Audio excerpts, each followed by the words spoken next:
Assalamualaikum warahmatullahi wabarakatuh. I introduce myself. My name is Muhammad Saeful Haddy. Today, I wanna storytelling to you about some article, a story from Martha Geltron. The name is Miami, New York, from the Atlantic Monthly. Okay, check it out. There were five outpost surgeons, and they got in the plane and phone seat and began to call to each other across the aisle or over the chair back, saying, "How about it, Joe? I guess this is the way to travel." Or saying, "Where do they keep the practice?" Or saying, "Boy, I've got a pillow. What do you know?" They were loud and got nature for a moment, very young and young in their new importance of being bomber crew. And they want the other people, the civilian, to know that they belonging in a different, precise world. There were a half dozen of the men, when seemed always to be going to or coming from the Washington. The man with gray suit, had hair, skin, and with broad, half-beard cases. These have no defined age and curiously similar pace, and are all equally high and quiet. They always put their head in the rack above the seat and sit down there with their briefcase on their laps. Later, they open their briefcase and look at the sheet of the type or memographed paper, or they go to sleep. The stepweight was young, with blonde hair hanging to her shoulders. She had a neat body of the right height and wide, and the processionally friendly voice. "Fasten your seat belt, please," she said. "Would you like some chewing gum?" "Fasten your seat belt, please, sir. Chewing gum." A woman who had traveled a great deal in planes and never trusted them because she understood nothing about them, sat in the double front seat behind the magazine rack.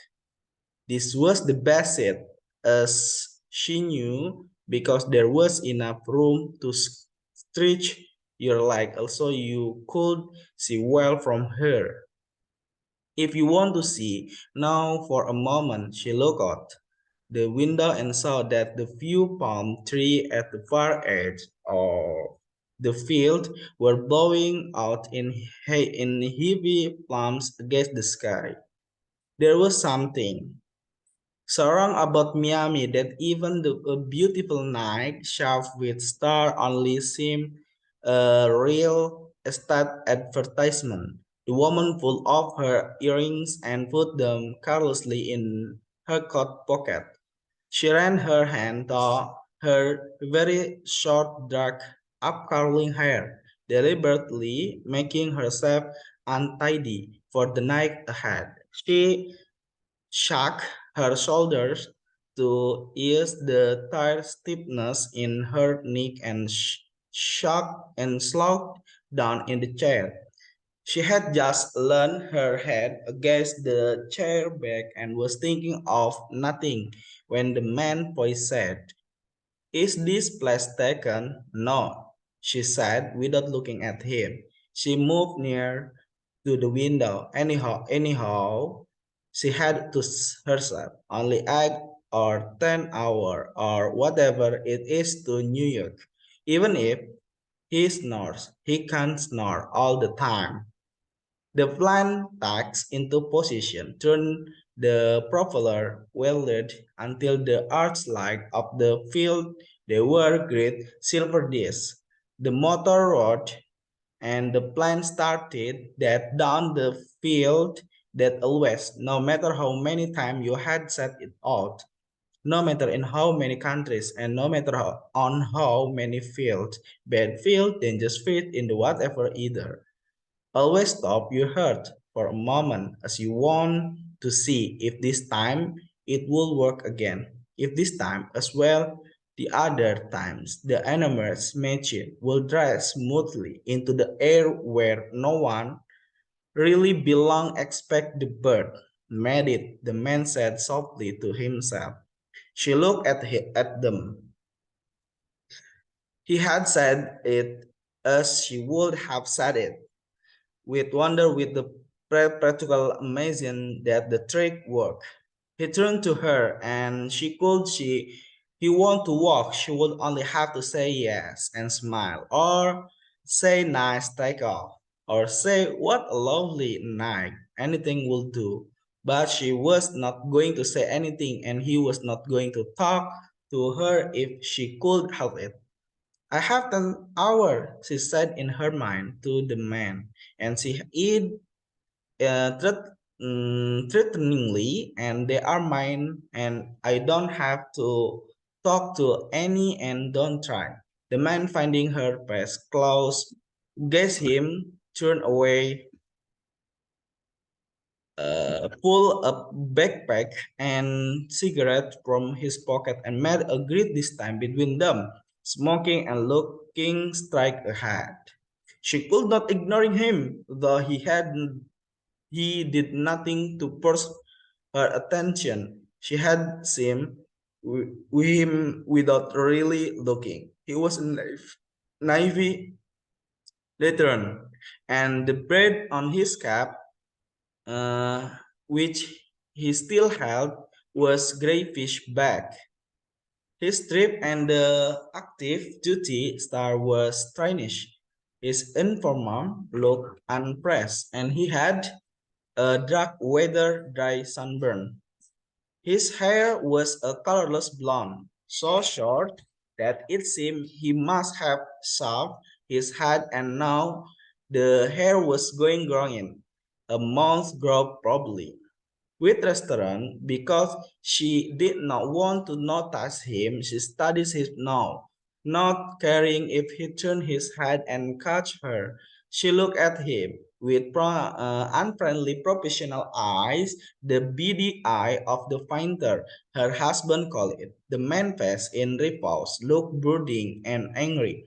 The whole face was square, his eyeball lay flat and black above his eye. His mouth did not curve at all, and his chin seemed to make another straight line. There were three horizontal lines marked on after the other across his face, and blocked in by the hard bone of his jaw. But when he had turned to her, waiting to walk, he had been smiling, and his face had been oval then, with all the lines flower gay light of words. Perhaps the gaiety came from his eyes, which were china blue, or was it his mouth? She thought, trying to remember. It was a very interesting face.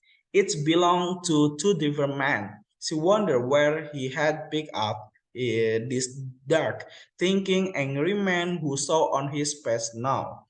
Damn, she said to herself. What do I care? Let him have a sick face. But it was a fine problem. How could you find one face and make it at the same time square and oval, gay and longing like friendly, but also shut in angry and indifference? I wonder what she is sore about. The man talked mindly behind his completed face.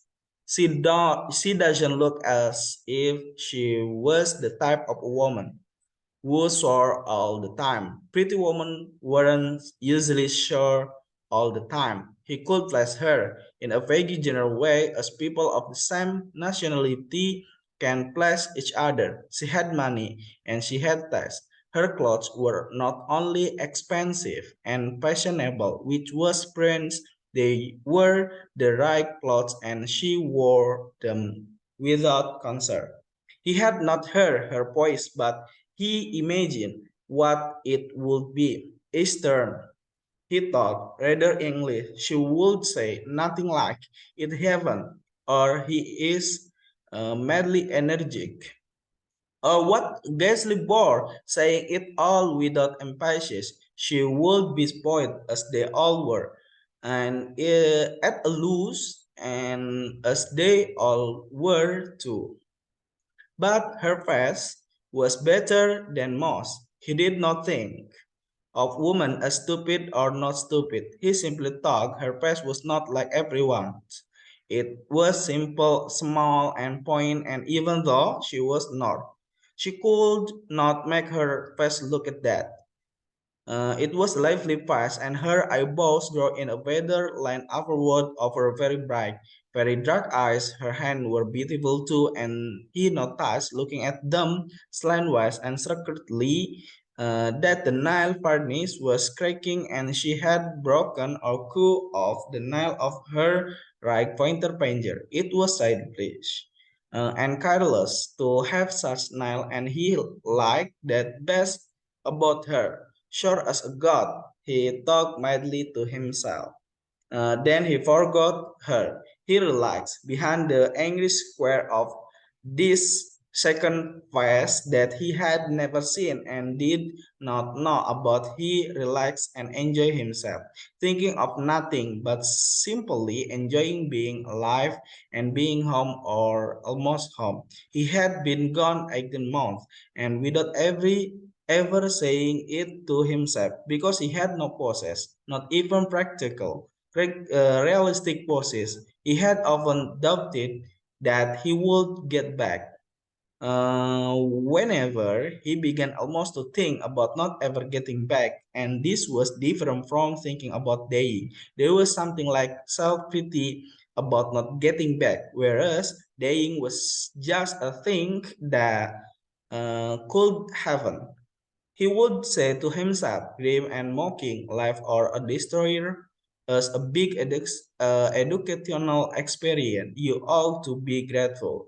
He had worked bravely in his father's mills before he came an overseer on a district, but he had not want to be businessman again, or rather, he could not remember what it was like being a man in office, so he had no interest in it. He did not want anything nor expect to be happy. He was happy. He nestled behind his past and told him how fine and comfortable the seat was and what a fine time he had last night in Miami with Bib Jamison and those two beauties, and what a fine time he would have tomorrow and all the others day. Oh boy, he said to himself and scratched all though his body without moving and felt the fine time biting him like soap water and sunlight.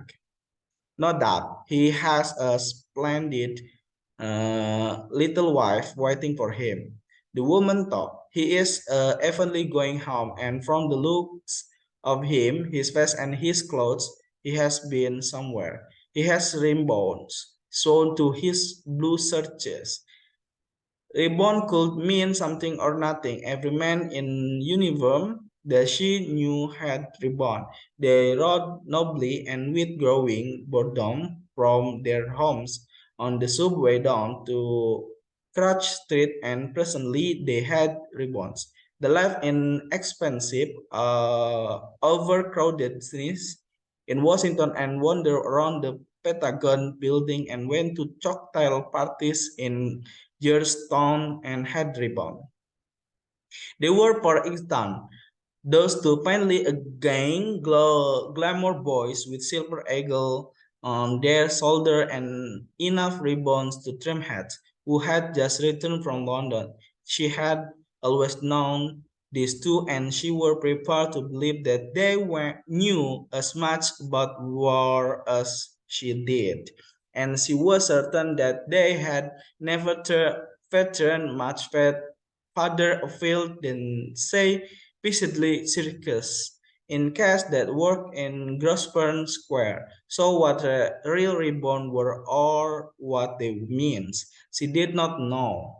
However, looking at this man, she thought that his rainbow would mean something. His wife would know about the rainbow at once. If she did not know already, and she would be very proud, she shouldn't she be? The woman asked herself, irritable, what have you got against wife? Am I not in fact a service wife so myself? She thought, could I not wear a pin with one star on it?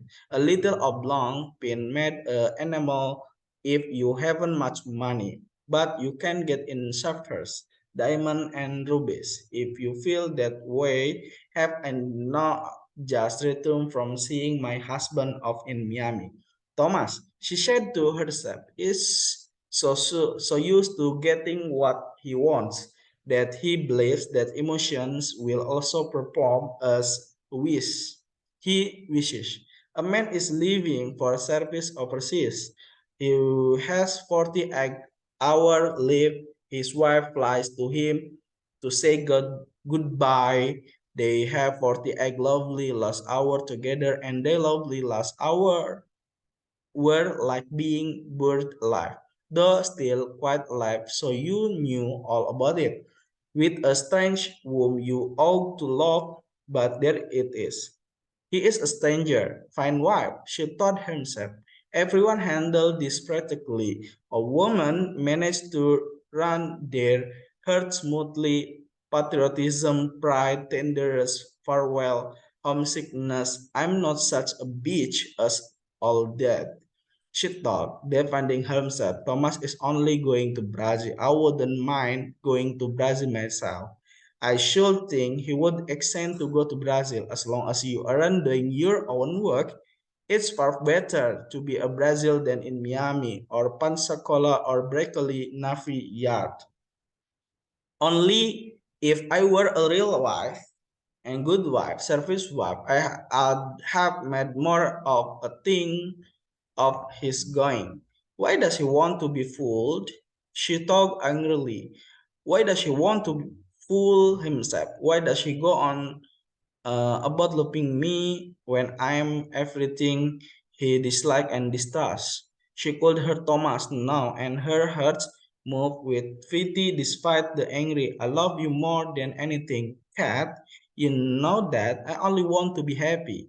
Thomas believed it while he said it, and she felt herself to be cold and hard and ungrateful and shame how hideous because she did not believe it at all. She groaned and moved her body as if it were in pain. The man beside her returned and stared, but he could not see her face. All he saw was the sad line of her right shoulder. Hang up away from him. The woman was saying to herself, desperately, forget it.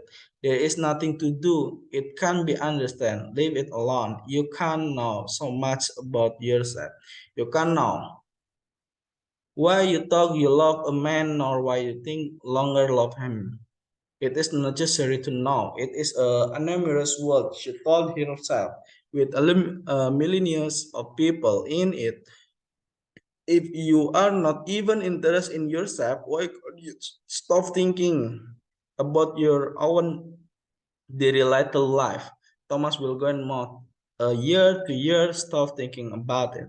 Suddenly, and without any sort of plan or direction from her brain, she pulled the great square diamond engagement ring and the big diamond wedding ring from her left hand, pulling them off brutally as if they would not come unless she purged them, and she thrust the two rings into her coat pocket with her earrings.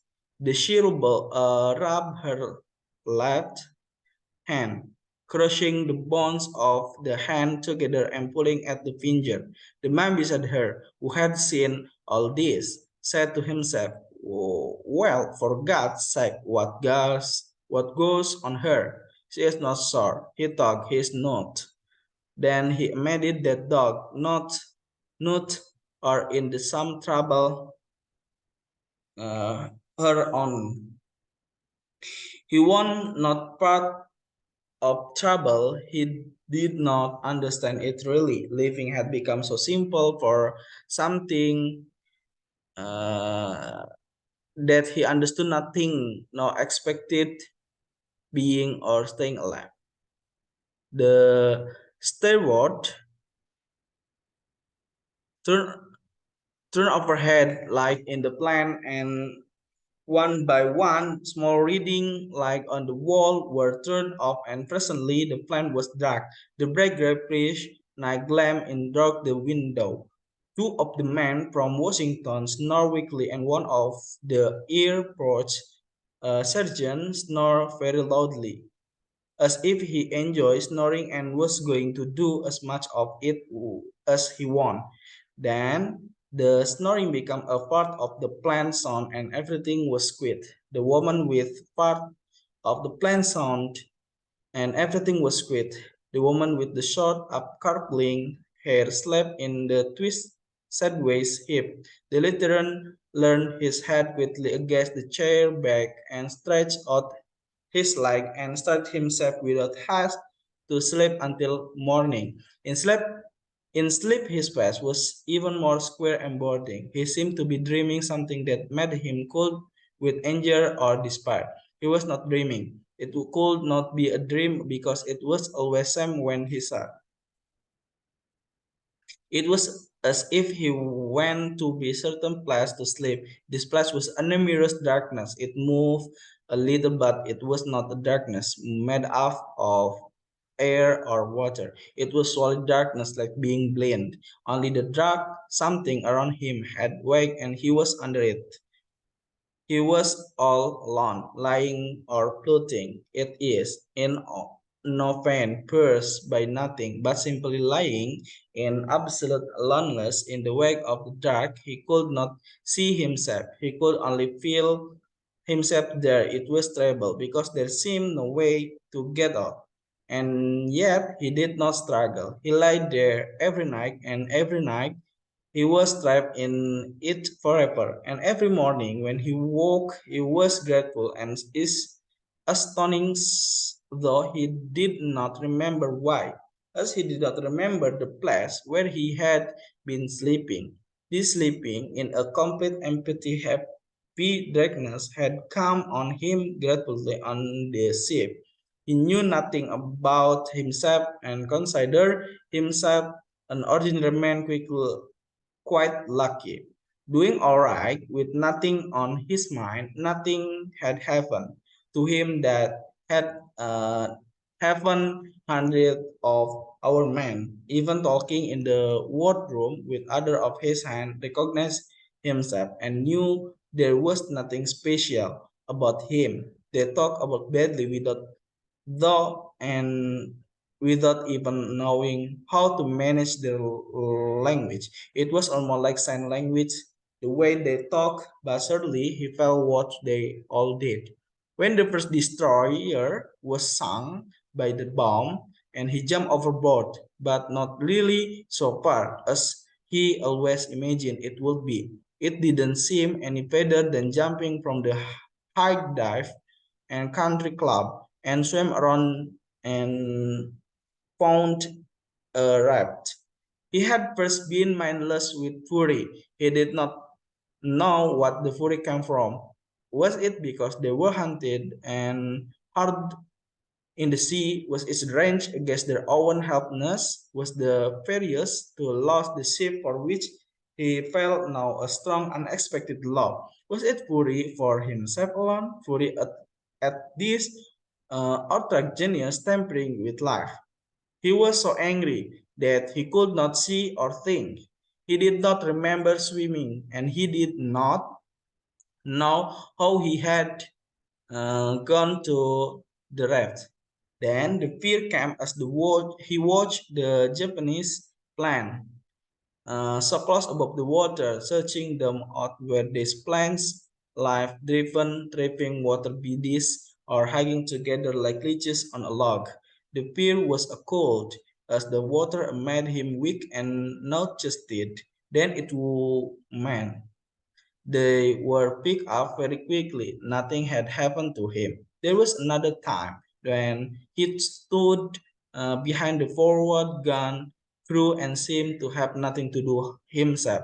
He watched the sailor fighting the Idlicon and saw his body bucking against the crutch-like support of the gun, and he saw the pain-like stream of the bullets. But the man behind the Oricon seemed terrible slow. Everything seemed slow. He seemed had never had so much time and so little to do. This must have lasted a few seconds, but it was a large quick piece of time, and his mind said clearly, "This is a crazy. What are we all doing?" Then his mind said it's much louder. "This is crazy." Finally, he was not sure he had not shouted it out because the thought was bursting into his mind. "This is crazy." Even that was not very remarkable. Most of their men thought everything was pretty screwy. You had to kill the Japs after they start it all. Naturally, you couldn't let them get away with it. You had to do it since that was how things were, but it's so crazy all the time. If you began to think about yourself and all the men you know out her in this big good awful ocean to hell the gone from anywhere you ever want to be and what you were going to and what everyone was doing everywhere. It was crazy to thinking. Then if you try to think how it started and it was about and what difference it would make afterwards, you went crazy yourself. He had not actually talked this over with anyone, but he knew the other felt as dead. He did. Bob Jamieson and Truby Bartlett and Joe Frank and the other men he knew all. They all agree in a simple, easy way. They were the age that was in this war. If they been other and younger, they wouldn't be. But this was what had happened, and this was what they had to do.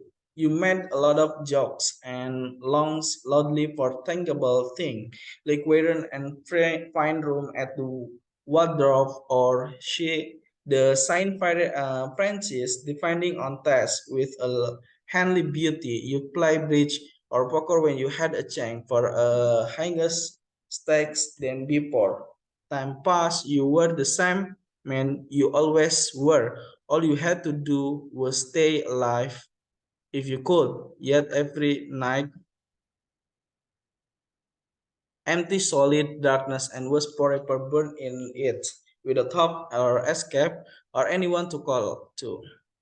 The man who had been asleep woke suddenly and found his face 10 inches from the woman's face. She had turned toward him in her sleep. Her eyes were closed and she looked very pale, tired, and little ill. Her mouth was wonderfully soft. The man was not quite awake and he looked with surprise at this face he had not expected to see. And though she is lonely, he was thinking better than he would have done be, had he been awake and protected by a long habit for not noticing and not thinking. She is sick, lonely. He talked to himself without intending to. He learned to watch those soft lips. There was the past, waiting and needing to be kissed. Then he woke enough to remember where he was and stopped himself, shocked and thought, "God, if I'd done it, she'd probably have called out and there would have been a hell for going." He sighed and turned away from her and let his body lag and slept again. The plane skidded a little in a wind and seemed to be forcing itself for full of air as heavy as water. The people in the same plane slept or had themselves quickly. The plane began to smell close, smelling of bodies and night and cigarette smoke. Suddenly, the woman felt a hand on her hair. The hand was not gentle. It passed down rumble, crackly dark hair and stroked once from the forehead back to the nape or her neck. She woke completely but did not move, being too startled and confused to understand what had happened. The hand now left her hair and with harsh assurance rested on her breath. She could feel it tug the thin tweed of her coat. He wondered whether she was dreaming this. It was so unlikely that she must be dreaming it, and it dark plain. She could not see the hand. She looked over the man and saw his face. Dimly, he was sleepy with a troubled brooding look on his face. The hand was quick, happy, and certain. The hand held, and the man did her. What is he going? She thought. My God, what is happening here? They certainly come back up. She thought, with a kind of snaky laugh in her mind.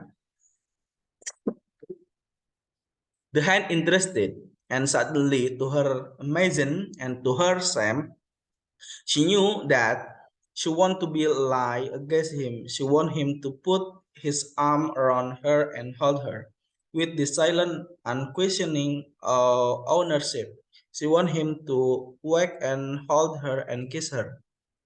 It did not matter who she was or who he was, and the other people in the plan did not matter. They were here together in the night, and this incredible thing had happened, and she did not want to stop it. She turned to him. When she moved, the man sighed, still sleeping, and his hand fell from her, rested a moment in her lap, and then slowly dragged back as if of its own will and apart from the man, and lay flat along his side. She wanted watching him, and presently her eyes woke him. He saw the woman trouble, said somehow questioning face and soft lips that asked to be kissed. He moved his right arm and pulled her as close to him as he could. But there was something between them, though he was too sleepy to notice what it was. And he kissed her. He kissed her as if they had already made love, thinking all that went before for granted.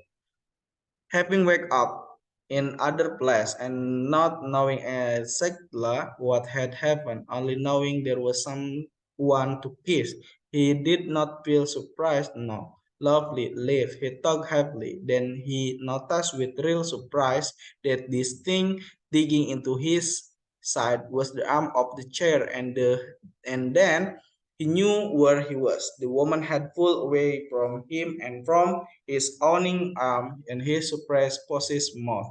I'm Cat Marilyn, she whispered idiotically. She sounded panicked. The man laughed softly. He did not see what anyone name had to do it. I'm John Hanley, she said. How do you do? She said and felt bald, radius and head and suddenly laughed too. Let's get rid of this obstruction, he said. The woman was pregnant. It took everything so calmly. Did he imagine that she would always kiss the man sitting next to her and on the night plane from Miami? The lieutenant worked at the arm of the chair until discover how to get it loose. He laid it on the floor in front of his feet.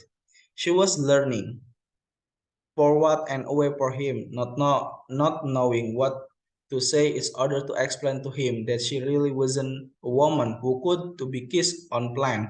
In case there happened to be a no category of woman, she said nothing. He was evidently his specialty. She thought he got everything without opening his mouth. His body spoke of him. He collected her as if he belonged to him and could not have any other idea herself. He broke her clothes. He broke her clothes, raised her head, and saw that it was comfortable for him and kissed her. The crass and certain hand held her as before. This is fine, the woman thought. It was part of the fine time in Miami and part of the fine time that would fall. He seemed to have a lot of luck. But why not? Sometimes you did not luck. And he had felt all along that this sleep was going to wonderful. He had wanted for it with shut confident that it could not fail him.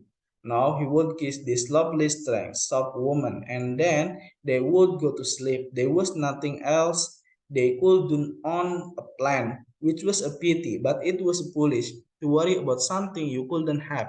Just be very damn grateful. He thought that it as fine as it is. You might have been sitting next to the airport, they talked with amusement. And what would you have done? She smelled of gardenias, and her hair was delicious and like feather against his cheek. He leaned forward to kiss her again, feeling warm and melt and hurry and heavy. How did you know? The woman said. She seemed to have trouble speaking. Not Not what? That you could kiss me? Oh God, he thought. We are going to have to talk it. Why is hell did she want to talk? I don't know anything, he said. I didn't plan anything. Who are you? She didn't mean it that. She mean, how did it happen? Nobody. He is with conscience. Boastly, nobody. Who are you? I don't know, she said. Don't let it worry you. He said he was beginning to feel impatient of this aimless talk. Are we having a fine time? She took in her breath, regret with this text, so that was that it was just like that. It might happen with anyone. Come on, baby. Give us a kiss. Isn't this fun? Oh, Lord, she thought. What have I got into now? She wanted to say to him, I have never done anything like this in my life. You must not think. She wanted him to appreciate that this was rare and therefore important. It could not have happened any night with any man. It had to be alone of its kind, or she could not accept it. The man again used silence, which he handled far better than words, and again he simply allowed his body to make what explains seemed necessary. She felt herself helpless and glad to helpless, but she could not let him think her only a willing woman. How would she pass him into warning if that was all understood? You see, she began. She kissed her so that she would not talk, and she said, with his life moving her against her, it's all right. She took that as she needed it, making it mean anything she wanted him to think. She was still amazed, but she was full of delight. She felt there had been nothing in her life but thought and reason, and the thought had been wrong, and the reason profit pointless. Here was something that had happened at once by itself without a beginning, and it was right because it was like magic. The man pressed her head against her shoulder, pulled her gently sideways to make her comfortable, leaned his head against the chair back, and prepared to sleep. He felt contented, but if he went on kissing her much longer, since there was nothing further he could do about her now, it might get to be tiresome and tortured and wearing. It had been good, and now it was time to sleep. He was very tired. He kissed the top of her head, remembering her, and slept well. Long gray clouds discovered the sky. The moon was like an illuminated target in shooting gallery, moving suddenly ahead of them. The plane was colder now, and one of their Air Force sergeants caught himself awake, swore below his nose, sighed, shifted his position, and went back to sleep. The stewardess, wondering whether she thought to make an inspection tour or of her passenger and decide they were all right. She was reading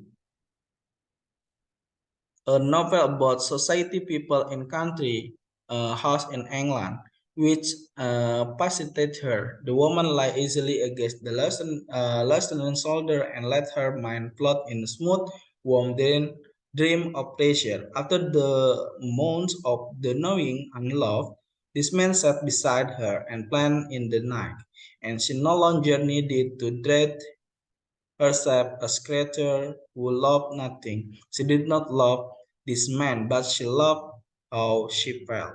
She loved this warmth and aliveness and this hope. Now she made plans that were like those fondless daydreams in which one is always beautiful and heroine, and every day is more replete with miracle than the next. He would stay in the New York at the her even since she was alone, or would it be better if they went to a hotel so that there would be nothing to remind her of her ordinary life? They would treat New York as if it were a foreign city. Vienna in the spring, she thought.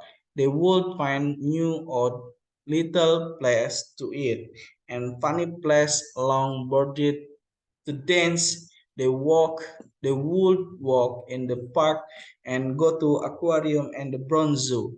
They would see and laugh and meet no one they knew and be alone in strange, wonderful city. Someday he would have to go to back where he came from, and she would go back to her work, but they would have this now, and it was more than she had ever hoped for or imagined, and she would find his strange face that was too fast, and he would be pressed and exciting every day and every night with his silent and his fanatic assurance and his angry and happy look.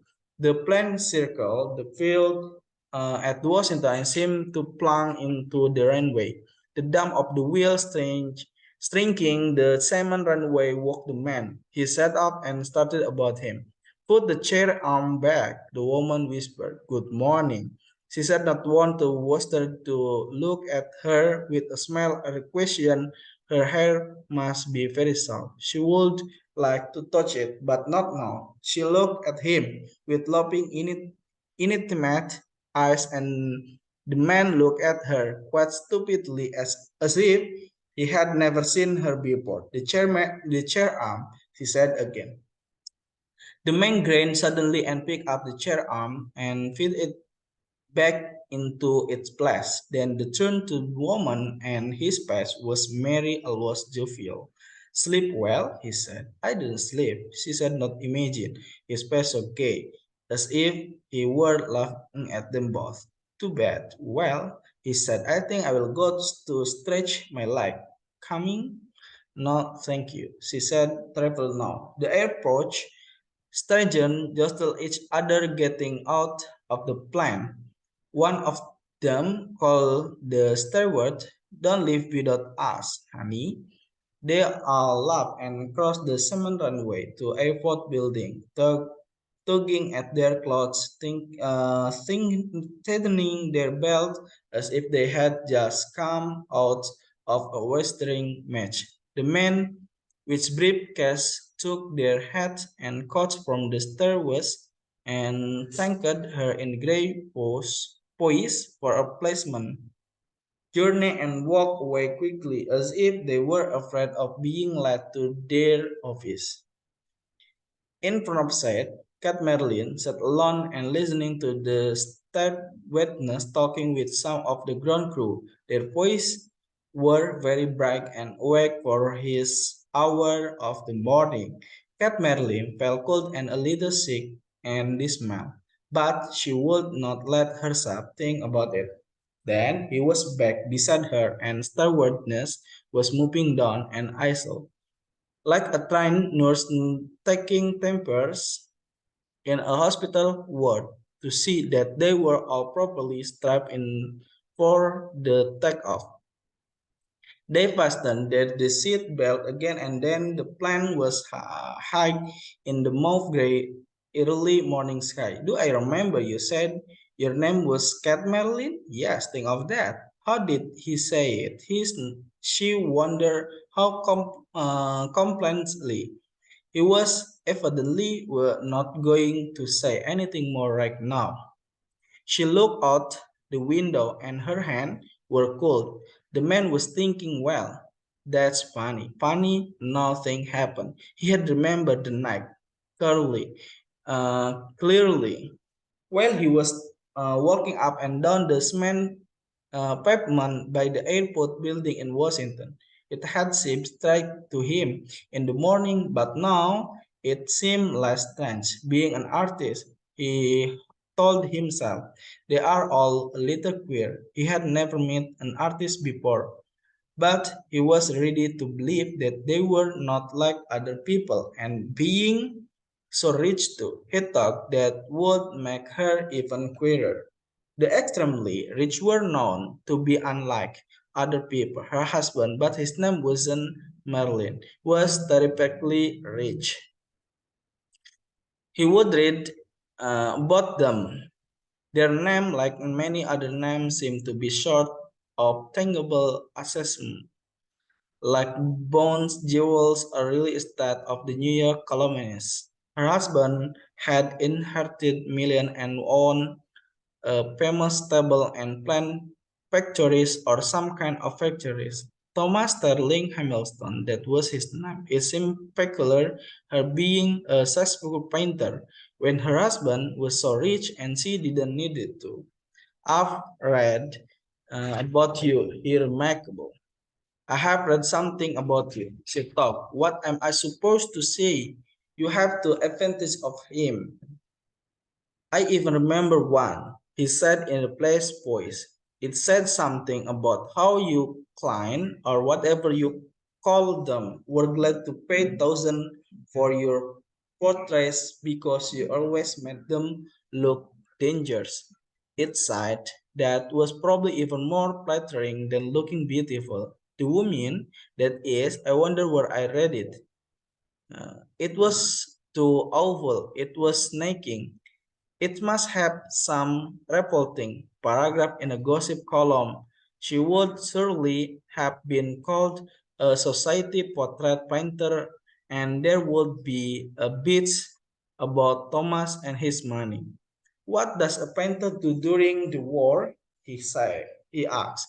Paints, she said. Then it seemed to Salpus, to her and thought she was ashamed to be justifying herself to the man. He said quickly, I don't know how to do anything but paint. I gave the money to the Russian Relief or the Chinese Relief or the Red Cross thinking like that. It seemed that the most useful thing I can do since I'm only trained as a painter. She stopped, horrified horrified at what she had done. What had made her go into a winning explanation, currying paper with this man so he would see what a slanted citizen she really was. That's fine. The civilians were all busy as bird dog for the war, as he knew, and it was very fine of them and all that, but it embraced him to her about it. He felt that expected him to be personally grateful, and he was not grateful. He did not care what anybody did. He wasn't running this war. Then he thought, this isn't at all like last night. He looked at the woman and saw that she looked even better in the morning. It was amazing how a woman could sit up all night, plan and look so clean and attractive. He felt his breath rough on his face and his eyes were sticky. She looked delicious and he remembered how soft she had been in his arm and he wondered what to do about it now. I imagine Cat Merlin would be older, he said, thinking aloud. It was only then that she realized how young he was, 24 or perhaps even less. His silence and his assurance and his close, dark second face had made him seem older, or else she had not thought about it at all. She was applied. What I'm becoming, she wondered, I'm going to be one of these women without husband who hunt young men. I'm old enough, she said suddenly. He turned and smiled at her. His eyes said, I know about you. Don't tell me. I know you are. It was the man last night again. The certain one, the one whose body spoke for him. This Tylon had, when he was silent, walked on her like a spell. He seemed to understand this, and very easily he reached his hand over and rest it on the back of her neck, where her hair grew up in soft dark feathers. Her body lay under this owning hand. Yes, I am, she said dreamily as if he had contradicted her. I'm 35. Are you? He said. She could feel his hand change. It was quite different. It was a hand that had made a mistake that did not know where it was. It was a hand that would soon move away and become polite. The man was thinking, 35. Well, that is old enough.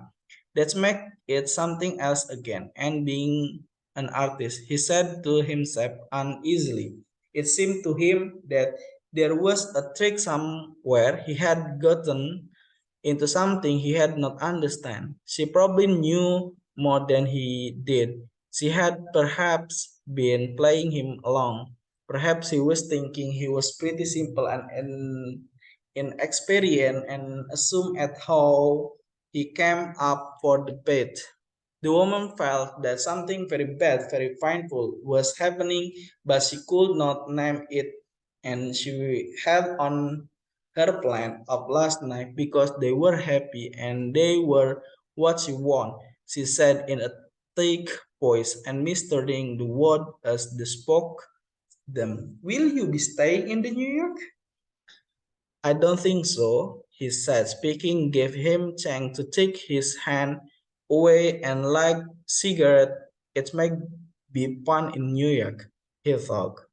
Meeting all those famous people she would know. He could go with her to El Morocco and the colony and those places and see her kind of people. She would be something he hadn't had before. 35 and a celebrate and all. It might be fun, but they felt uneasy about it. This was not heavy, familiar country. This not how he saw a fine time. Exactly, it was complicated, not safe. You would not know what you were doing. And how about her husband? Don't you know? He said. He did not like that. That sounded like giving orders. That sounded as if she meant to take him over. He was suspicion of her at one. No, he said. He passed toward the sudden indifferent look. What might you be doing? She insisted. On stop it, she told herself. For good sake, stop it. What are you doing now? Do you want to propose it to yourself? I will be going home first, he said, give it to her. He thought he didn't like that boozy, demanding way to suddenly had sprang feet, he added, and that was all right with him. Then he thought with the sudden pleasure of Springfield, he would have a fine time there for a while, a fine time that he understood. He might go on to Boston, there he knew his way around, and he different but still excellent sort of time. Later, at the end, he would go to New York for a few days, but by himself, on his own term. He didn't want to get mixed up. He did not want anything to do could not manage. He could want to have a good easy time with nothing to worry about. She wasn't in his life. Lengths. He didn't know about married rich famous woman of 35.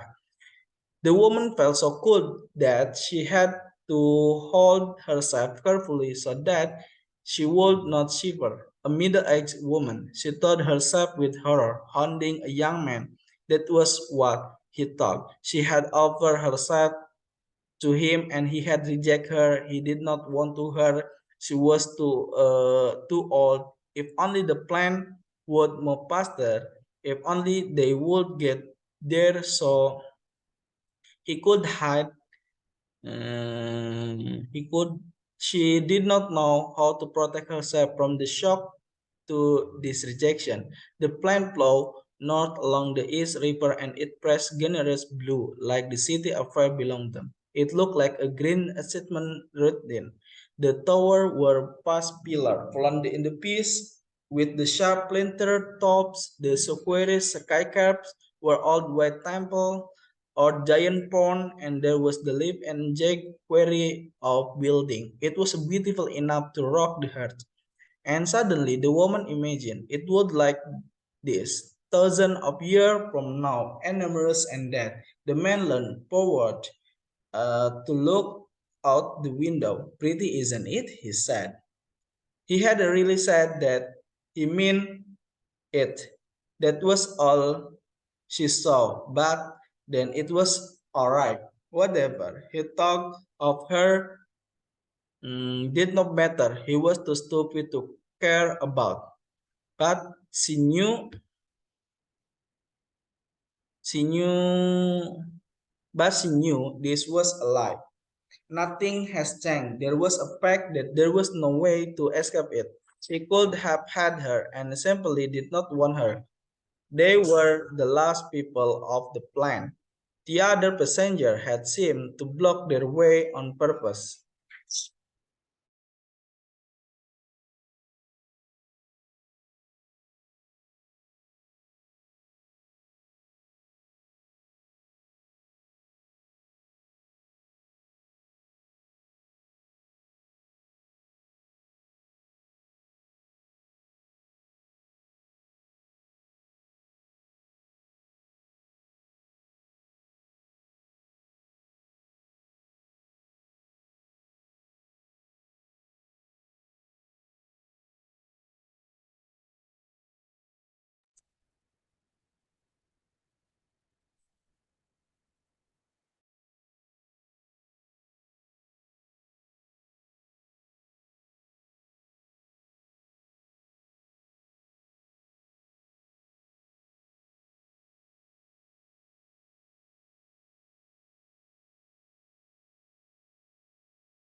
They were the last people of the plane. The other passenger had seemed to block their way on purpose.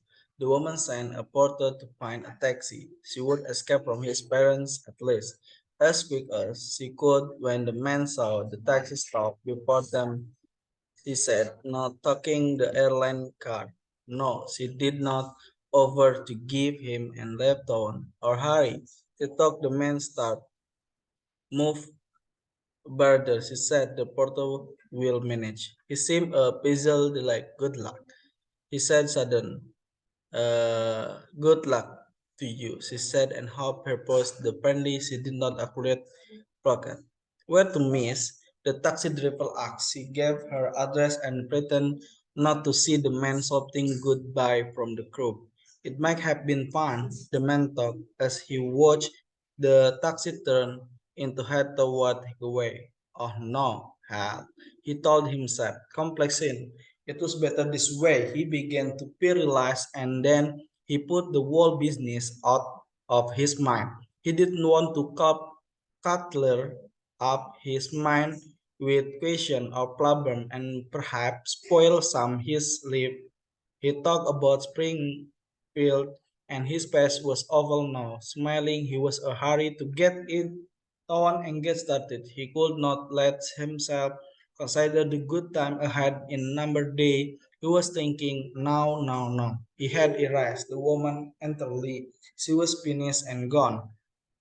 After the cab passed the gate, the woman leaned back and the grip brought to steady Liz and easy the pain in her talk. He covered with him. It's just that I'm so tired, she told herself. This was that she would have to believe. It's something to feel desperate about.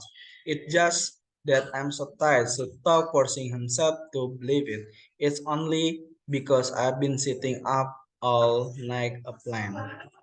Okay, that's all from me. I hope you all can uh, understand and listening what I storytelling. Thank you very much. I'm Muhammad Saeful Hadi and see you the next time.